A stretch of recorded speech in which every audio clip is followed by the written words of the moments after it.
आणखी एक महत्त्वाची बातमी आहे। करुणा मुंडेंनी वाल्मिक कराडवरून धनंजय मुंडे यांच्यावरती गंभीर स्वरूपाचे आरोप केलेले आहेत। धनंजय मुंडेंच्या मंत्रिपदाच्या जोरावरच वाल्मिक कराड उड्या मारत होता असा दावा करुणा मुंडेंनी केला। पाहूयात। करुणा मुंडेंनी धनंजय मुंडेंवर पुन्हा एकदा गंभीर आरोप केलाय। गुन्हा करणाऱ्या लोकांना पाठबळ देणारं धनंजय मुंडे यांचं मंत्रिपद होतं असं करुणा मुंडे म्हणाल्या।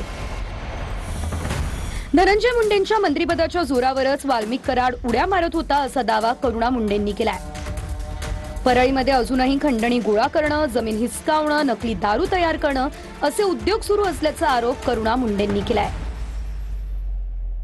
गुन्हा नाही केला, पण गुन्हा जे लोक करत होते त्यांना पाठबळ देणारा धनंजय मुंडे तुझ्या मंत्रीपद होता। तुझे मंत्रिपदाचे जोरावर हे वाल्मिक कराड सारखे गुंड लोक बीड मध्ये उड्या मारत आहे। आज वाल्मिक कराड कोणासाठी काम करत होता? तुझे मोठे मोठे कारखान्यामध्ये वैद्यनाथ कारखाने पासून पंगेश्वर कारखाना, वैद्यनाथ कारखाना, एक घरामध्ये काम करणारा एक साधारण गुंडा, साधारण नसून तुझी एक परछाई होता। आज बीड मध्ये, परली मध्ये जितके खंडणी, लोकांची जमीन हिचकून घेणं आणि आणखीन काय कला केंद्र, शराबचे जे खोटी नकली शराब असते, नकली दारूचे धंदे, हे सगळे तुझे कार्यकर्ते लोक करते आणि करताय। संतोष देशमुख हत्या प्रकरण मध्ये तुझा हात नसेल तरी पण आज पाठीमागे पाठबळ देणारा तो तूच होता।